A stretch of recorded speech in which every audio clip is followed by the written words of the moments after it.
Welcome to the Second Cut Podcast. I'm Rick Gehman, and tonight we are marking the halfway point in the golf week. Greg DuCharme here to join me and do just that. Gregors, it's good to see you. Hey, it's good to see you too, Rick. Boy, pressure-packed week so far here in Bermuda, and it's going to be the rest of the way.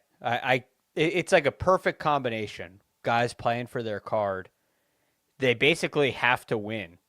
Like everybody in the top five basically has to win, and we're going to get 30-mile-an-hour winds over the weekend. Yeah. It's excruciating. Win.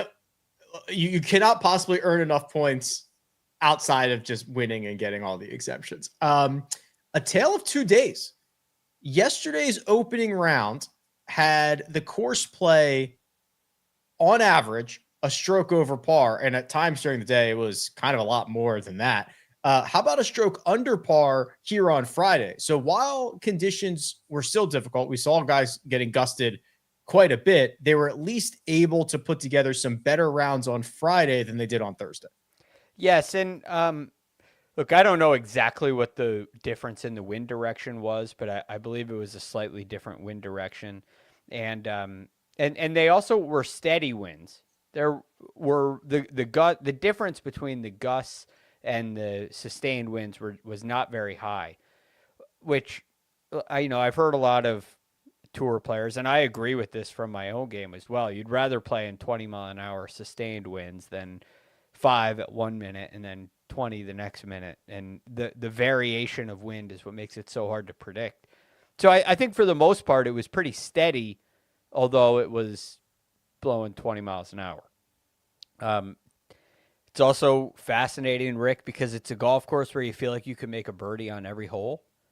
The shots are challenging, but you have clubs in your hands where you can do it. You can do it with that, even with the wind. So it leads to a lot of variance on the scorecard. Yeah, even if you hit one a little wayward, we've seen some really good recovery shots. Birdie is still always in play because of the nature of the golf course and because of how short it is. I would normally ask you right now, oh, Greg, do you want to start with the round of the day? Do you want to start with the guy who's in first? I'd ask you these stupid little silly questions, but I'm going to decide for us because I want to start tonight with kind of where we started this week on Tuesday, because you on Sirius XM Radio spoke with Adam Hadwin. You described the way that he described the types of shots that you're going to have to hit around Port Royal. And believe it or not, the Desert Fox has gone 65, 66 outside of the desert. That is 11 under par. He is leading this golf tournament going into the weekend. He got the DuCharme bump. Yeah, I guess so, which is incredible. I cannot believe it's happening this way. There are a couple things I love what Adam Hadwin said in that interview. One was, it's been a very difficult year on the course, but don't make any mistake about it. The PGA Tour has given me a great life. So he's got this, he's like, my life isn't on the edge here, but my golf is. And because of all the success he's had, he's able to keep those things separate. I think that attitude really helps when you're in a situation like this. The other thing he said, Rick, was you have to be prepared to play well.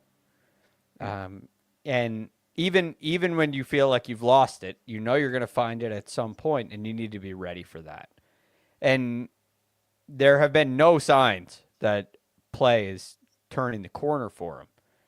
Yet, here he is, shoots 65 in the opening round. There's a clear opportunity to melt away and disappear off this leaderboard in round 2, but he is prepared for it. And so he answers with 66. You get a couple of nice breaks, like the pitch on number 6 goes in. Yes. Doesn't have to go in, but it does.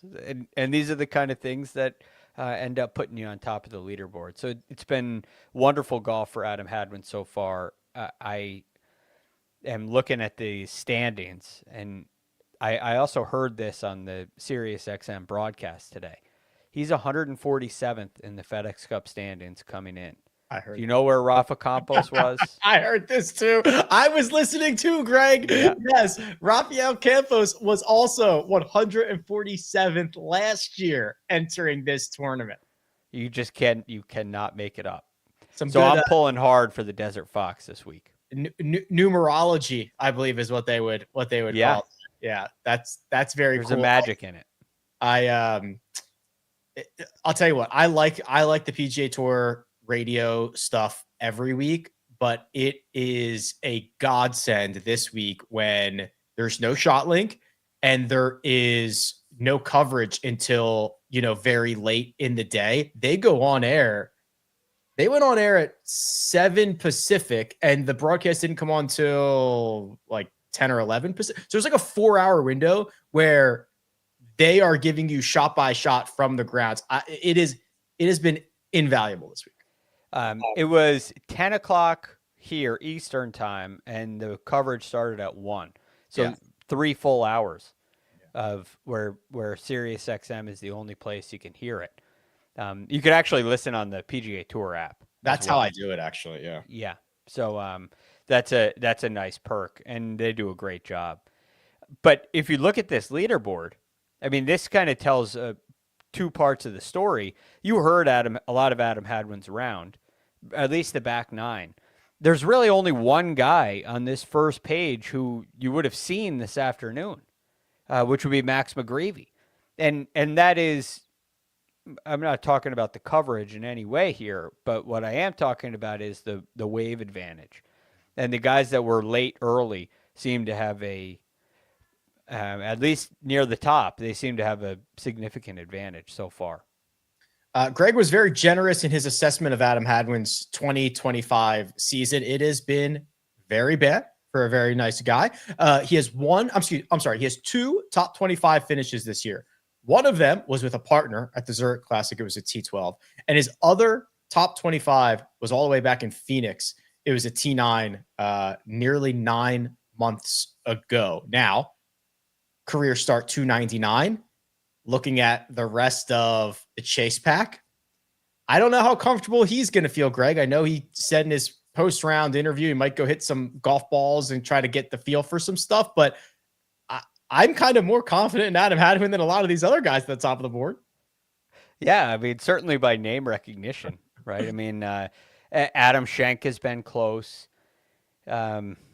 Adam Schenk is putting one-handed. There is no way he can win this golf tournament, right? It's not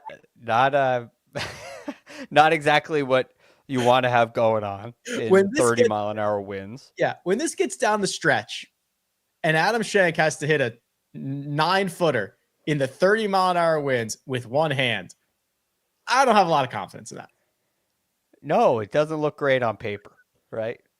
And really, you go even into that group of T8, which those guys are 5 back, by the way. There's nothing there that you feel more confident about than Adam Hadwin. It doesn't mean that they can't do it. Anybody on this page here can win. But Adam Hadwin definitely has the name recognition, and he's the guy with the lead coming in. I find it really interesting too. He said this has been he called it a crap year. Chandler Phillips has also said that he's kind of done with this year.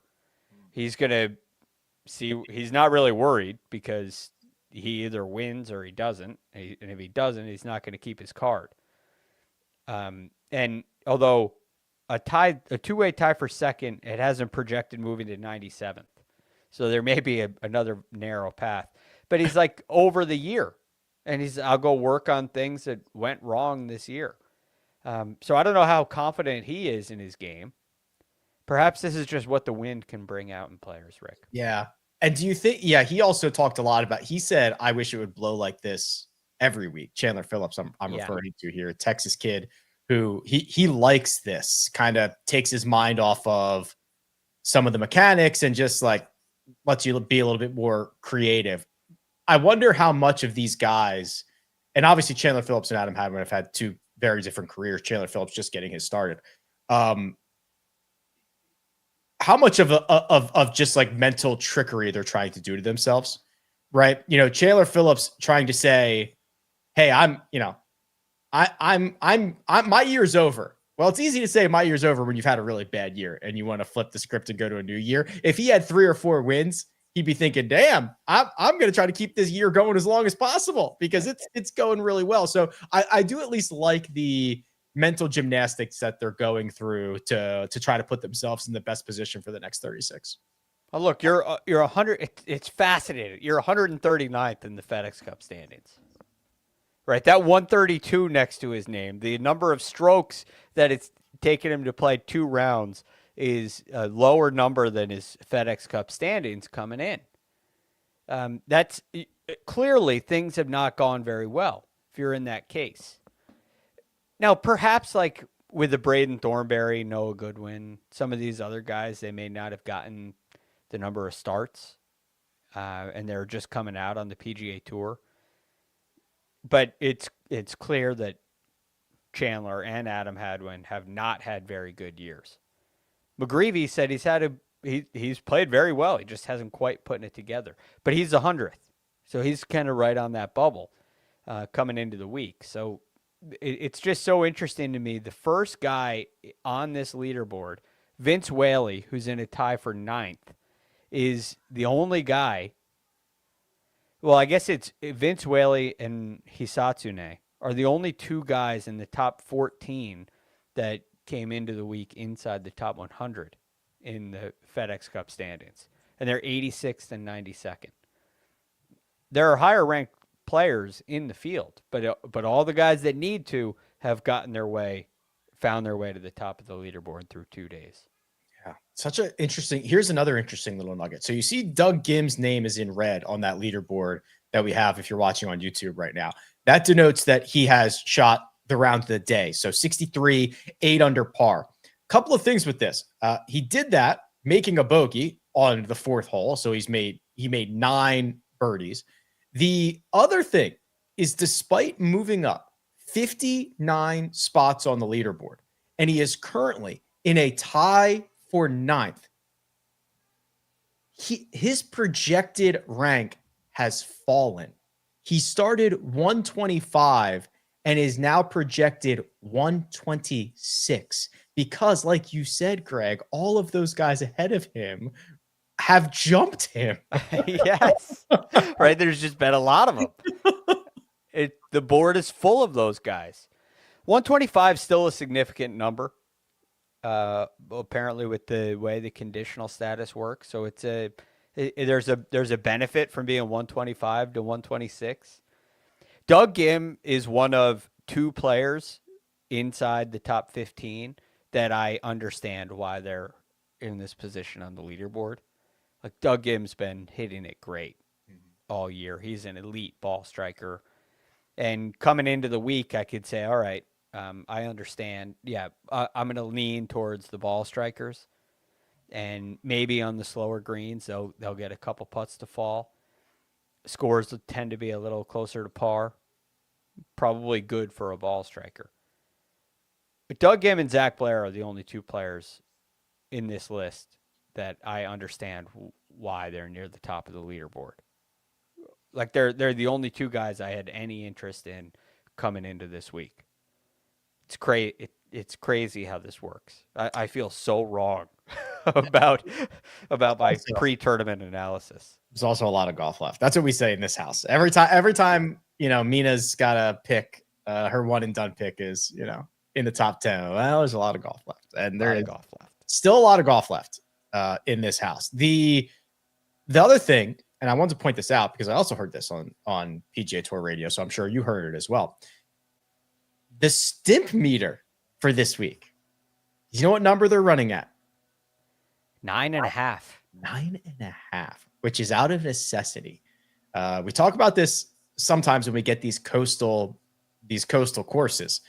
PGA Tour average 12, 13, sometimes can get up to 14 in some places. 9.5 has got to be jarringly slow for some of these guys.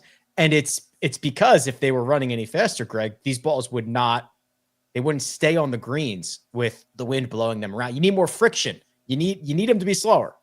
You need them to be slower. It happens at the Open Championship every year. When the Open Championship weather gets really bad, that event can get very unpredictable. And this reminds me of like a mini Open Championship kind of leaderboard. So having them under 10, the other difference is there's a lot of elevation here. A lot of raised greens with some slope. And the last thing you want is the golf balls that are on the green rolling off 50 yards away from the players.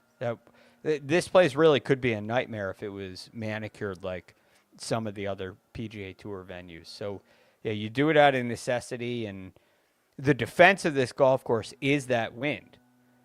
And so the last thing you want to do is, like, our projected winds over the weekend are 30 to 35 miles an hour. Yeah, it's supposed to get worse. Yeah. Right? The last thing you want is to have to wait for them to settle down. You want to be playing in that. That's like why you cut. That's the price of admission. That's why you come here, to see that. And if the greens are too fast, it's like, well, okay, that's not what the course is designed for. So I understand it. It makes sense. I would also say they're a lot faster down grain. Yeah. And if you're downwind, I mean, I saw a couple putts get well past the hole today. Yeah, they're still effectively fast enough. It's just a matter of making sure, like you said, when you've got exposed greens, that the ball is staying put before the guy hits it. That's the key. And you make a good point, because I was asked about this on the Rick Run Good live chat. Like, are they going to stop play on Saturday in 30-mile-an-hour winds? And my response was basically, if they get to that point, it's a lack of preparation, because we've known this was coming, and any place in the world where Port Royal is at, like, should be prepared for these winds and the greens and the setups and stuff like that. So I would imagine 30-mile-an-hour winds is not going to be enough to slow this golf tournament down. It would have to get significantly more than that, and unfair to the point where they would have to actually stop. You're in range for playing golf at 30-mile-an-hour winds. Yeah. You may have played in 30-mile-an-hour winds at some point in your golf career. Yeah. And it's playable. It's very hard. You laugh sometimes, but yeah, it's playable. It's not like the most fun thing in the world, but like, it's playable, right? You start getting to 50, and now you worry about safety. Is a tree going to get uprooted? Yeah. 30 in Bermuda is, it happens once a week. Yeah. Piece of cake. Let's get to a couple of the bigger names for this week. I'm talking about Michael Brennan, Sahith Theegala. They just finished up a couple of minutes ago. Michael Brennan, I'm just so I can't wait 6 months from now to look back and see what Michael Brennan has done since this meteoric rise. Is there a fall? Is he able to continue the play? 71 in the opening round, that's even par. A 69 in round number 2 to get in at 2 under par, but he limped to the finish line here, Greg. He hit the green on 17, spun it back into the water, ends up making a 6 there. That's a bogey. And then his approach on 18 looked like he flew it 20 yards too long. I mean, he was over the green, behind the grandstand, to the point where the people in the grandstand were still in their seats, but they were just looking back over their shoulder like this as he was chipping. It was very weird, a very weird angle, but he did not play well those final 2 holes. It was like a chip shot that's downhill 10 feet. Yeah. It was wild how long he got. The real mistake is on 17, because he hits a massive tee shot on 17 and ends up with like 110 yards into a par 5 for his second shot, spins it off the green into the water, and ends up making 6. That's a rookie mistake. That's totally a rookie mistake. But what he did up to that point was play a beautiful round of golf. He hit some laser iron shots off the tee. He looked able to handle the wind. I think he made a yardage mistake, perhaps got a little greedy on 17. I guess that was also downwind. So this is the challenge. When you have a wedge shot downwind and uphill, is the wind going to carry it, or is it going to knock it down a little bit? Yes. What's the answer? I don't know. I always think it's going to knock it down. Yeah, you don't know. Yeah. Now, if that's a downhill shot, it's okay because it's still going forward. But when it's an uphill shot, it knocks it down, and now it hits into the slope before you want, where you need a little more height. It depends. It depends on how much spin you put on it, how high you launch it. It can vary, and that's why it's hard. And I wonder if 18, the second shot on 18, he had that in mind, and it comes out of a different window, and next thing you know, it's 20 yards over the green. It's something Bryson has talked about with Scotty Scheffler. He was on maybe it was the Pat McAfee show, talking about Scotty, and he mentioned this exactly. In the wind, Scotty's control of spin and distance is second to none. And it's the hardest place to do it, and Scotty does it constantly. So look, these are learning opportunities for Michael Brennan. But yeah, the golf swing and the game, I can't believe we're just learning about this kid this fall. Yeah, he looks good. Like the swing is, and I'm not obviously. I want to get your thoughts on this. I mean, it looks like he could never miss the center of the club face. Yeah, I heard him talking about it on the broadcast, and they're like, is the comparison Adam Scott? Like, that's the comparison. Yeah, it kind of has that look. Michael Breed has called it his favorite swing on tour. Oh my God. It is legitimately a top tier golf swing. Top tier. And it produces a tremendous amount of power. He's big and fit. It's no surprise the guys on the Americas Tour wanted him off. Yeah. Okay. See you, Michael. It's been nice knowing you, bud, but you're eating up all the purse. We need you out of here. He belongs on the PGA Tour for sure. I don't know what it's going to turn into. Sometimes, like we often confuse length with talent. Yeah. That happens all the time in professional golf. He has length. I believe he has more than that. But there will be something to be a star, the star that I think he could be. He's going to have to get a little better with the wedges. And I'm sure the short game's going to have to improve. It's probably why we didn't know about him until now. Right. There is a chink in the armor somewhere that led him to the Americas Tour. And but I think he seems like he has the head on his shoulders to figure that stuff out. And now he's got a little bit more time as a winner and a little bit more cushion, and pressure might be off a little bit. Well, from one of the greatest aesthetic swings on the PGA Tour to a man who certainly owns his own, Sahith Theegala played a little bit of hero ball on this Friday because it was an ugly opening round 76 where he was out of the gate 4 over through his first 7 holes. And then he didn't even finish that round well, Greg. He bogeyed each of his final 3 holes. And this looked like it was going to be a very short week for Sahith after shooting that 5 over round yesterday. How about 11 shots better, a 65, where he made 5 straight birdies in the middle of his round to make the cut, and not even make the cut on the number, 1 inside of it. He's in a tie for 46th going into the weekend. Yeah, it's looking a little dicey for him, and I'm sure he's thinking he can, but you could play a great round of golf in this scenario and not make the cut. Or you go shoot a great round of 68 in 20-mile-an-hour winds, and you miss the cut because you had a bad day in round 1. That's so possible. But he does get on the run right when he needs it. Missed a good look at 12 as well. So it really could have been 6 birdies in a row. And I think we started to see some things that made Theegala in this round. Like he had birdie putts, obviously, on all of these holes of varying lengths and got them all to go. Some of them were a little longer, or they appeared to be about 15 feet or so. And he made those, and he had to. And it was a clutch performance. Would have loved to see him make birdie at 17, get a little bit closer. But all in all, it's a gutsy effort to make the cut. Just wish he, even par yesterday, man, that would have gone a long way for a player of his caliber.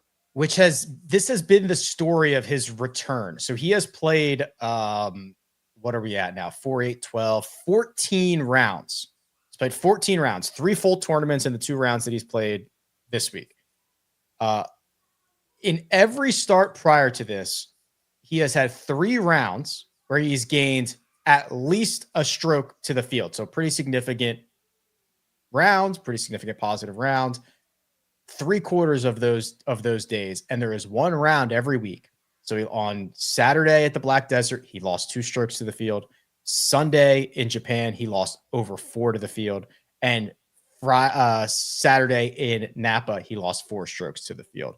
So maybe that's just part of the rust and getting back into shape. But I would expect that when he cleans up that bad round, that's going to be a little bit easier than the really great play that he's put together. I see this as nothing but positives for Sahith. Yeah, is it a little rust? Perhaps. It's also really difficult conditions. Like it's easy in round 1 to get some bad breaks and shoot 75. And he was on like the absolute worst of this. He was one of like the first groups out on Thursday and one of the last to finish on Friday. Right, worst side of the draw for sure, and a gutsy middle portion of this round to make the cut. So I tend to agree with you, Rick. I think that what we saw from Sahith in 2025, we now know it's purely injury.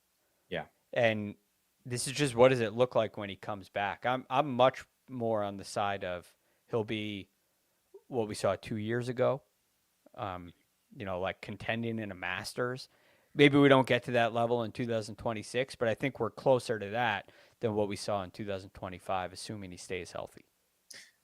36 to go in the Bermuda Triangle. We've got Adam Hadwin leading the way, 11 under. Chandler Phillips, Braden Thornberry at 10 under. Noah Goodwin, Max McGreevy at 9 under. Adam Schenk alone at 8 under, and then they start piling up after that. Probably no surprise to you or anybody listening, Greg, that Adam Hadwin is the favorite, though not prohibitive, not anything outrageous. He's about 3.5 to 1 to win the Bermuda Championship. Chandler Phillips, who has not won on the PGA Tour, right behind at 5 to 1. Max McGreevy is 6.5. Noah Goodwin is 7.5. Braden Thornberry is 11.5. And then take your pick, because they're going to get really long after that.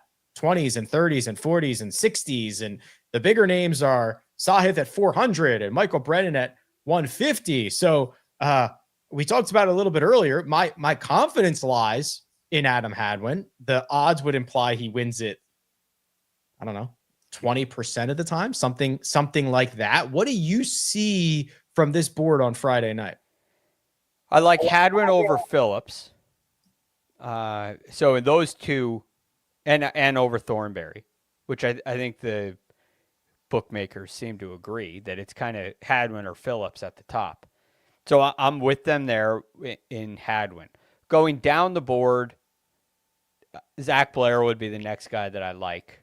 Although, okay, I think it's important to note, I was interested in Zach Blair from a DFS perspective, a top 20 perspective, a lot more than winning. So, 35 to 1's a fine number, but I still think winning is probably a stretch. So I like the way he's played. I liked him coming in, so I like him now. I also, Rick, I wouldn't be afraid of going down if you're going to stay away from the top 2. I really wouldn't be afraid of going down to like a 5 under where you have Pearson Coody. This was kind of my question is, if it's not one of these guys, which I have it's Saturday, especially supposed to be pretty windy, and you're going to get like the tee times more spread out. The guys in the last group could very easily shoot something over par. If that happens, like Seamus Power's 5 under, Pearson Coody's 5 under, Nico Echeverria's 4 under. I kind of think those guys are pretty live. Yeah, they are. Now, earlier tee times over the weekend, right? Coverage ends at 2:00. Saturday and Sunday. Yeah. So the very end of the day is going to be the windiest part. Like that 2 o'clock range, according to Windfinder, has 30 to 35 mile an hour winds. It's a little more manageable before that. Again, it'll still be windy, but that's going to be a tough finish for Hadwin and Phillips and Thornberry. Pretty much all the guys you see here on this. That could get really tough. So it's not a huge advantage to be in the final group. I think Hadwin's shown that he can handle these conditions anyway. But yeah, the guys down the board that have my interest would be Power and Cootie. Yeah, if you said, hey, here's $100, like go spread this how you'd want, I would put like 50 on Hadwin, and then I would skip the next like 2 dozen names. Yeah.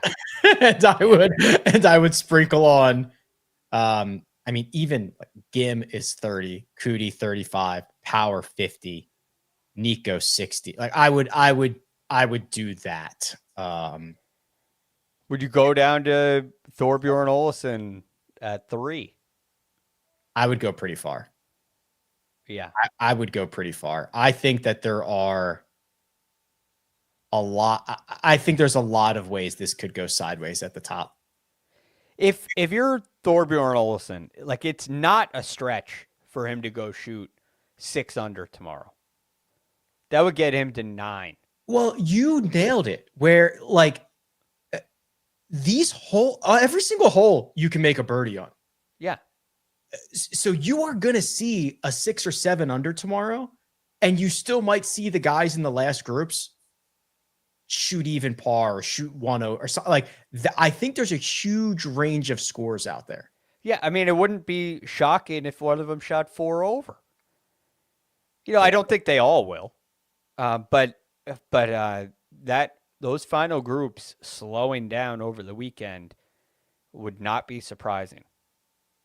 This is different than any event we've seen this fall, where it's just like, right, we gotta chase and chase and chase. Everything else in the fall has been shoot 7 under and hope you don't lose ground.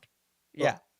So I mean, just these guys, right? So just Sahith alone had an 11 shot difference between his 2 rounds. The scoring from Thursday was everywhere from a 65 to an 82. The scoring from today, 63 to 76, and there's still guys out on the golf course right now. They've just suspended for darkness, but I imagine the guys who are out of it are going to finish no matter what. But like, there's been a wide range, and that's from great players as well. So I think as much as any event we have seen this fall, you might get somebody from very far down the list coming up and stealing this thing. Yeah. It's fascinating. I mean, again, the three unders, there's a lot of them at 3 under. Fishburne, like Kevin Velo, Antoine Rosner. You go a 7 under round puts you at 10, but even a 5 under round puts you at 8. That could be within 2 of the lead heading into Sunday. You could be 2 back very easily. Now you might be 5 back, but you know, it has the chance more than any. Remember what we said last week about Matty Schmid? Like, don't go shoot 1 under. Yeah, and he did. If Adam Hadwin shoots 1 under tomorrow, he probably leads going into Sunday. Oh, and agreed. If not, he's definitely in the mix. Agreed. Yeah, 1 under would be he might just sign up for that right now, or I would tell him to if I was advising him and somebody offered him 1 under. Right, I'd be like, take it. We'll see you on Sunday. We'll figure it out. I'd like for Hadwin to get to 15. That's probably the number come Sunday. So that'd be 4 under the rest of the way. Pair of 69s and it's yours. But still around a 1 under. You can shoot 3 under on Sunday. That's fine too. I hope we get I mean, tomorrow looks so windy, and I hope we get this. I hope we get the nasty stuff for tomorrow and Sunday. Other final nugget, and again, shout out to PGA Tour Radio. It's been great. They pointed this out. If Adam Hadwin wins, we'd have 5 straight international winners. Adam Hadwin, Canada, Rafael Campos, Camilo Villegas, Seamus Power, Lucas Herbert, which I think is a fun little nugget. Yeah. I mean, think of the trivia question. Who is the only American winner of the Butterfield Bermuda Championship? You got to go all the way back to Brian Gay. First one. And I'm going to imagine, without looking this up, a 5-year stretch with no American winners at any tournament. I mean, you're going back to like the Open in 1860 because only the Scottish were in it. Yeah. I mean, maybe there's DP World Tour events. Definitely there. Definitely there. But on the PGA Tour, on the PGA Tour in the last 70 years, probably not a lot of that. Not a lot of 4 consecutive. I mean, Rory, like Canadian Open, Rory, Nick years. Taylor. If you do years with Rory, because there was a couple no tournaments in Canada. Right. Hold on, I'll look it up now. RBC Canadian Open. Let's just check this out. This might actually have. Yeah. Well, hold on. Okay. Ryan Fox, Robert McIntyre, Nick Taylor, Rory, 2 years off Rory. So 5. That's 5 straight champions. Yeah. Okay. We found it. And then who was before that? Dustin Johnson. Yeah. Okay. I remember that one. He snaps the streak. Yeah. Okay. Wow. So Americans having a drought in Canada. Yeah. How about who's going to change it next year? And then, and with the 2, so since 2018, an American has not won the Canadian Open. That's fascinating. I did not expect to be talking about the Canadian Open tonight. No. Sometimes things happen on this show. Know. We will be back on Sunday. Mark will be with us. Happy to report. Happy, healthy. We had dinner last night. He tried to pay. I forced him to split the bill. So yeah, everything is all good there. So we'll have Mark back on Sunday. But this will be good. I'm excited for.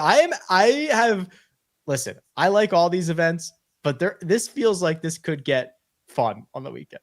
This is fun. It's really fun because it's unique.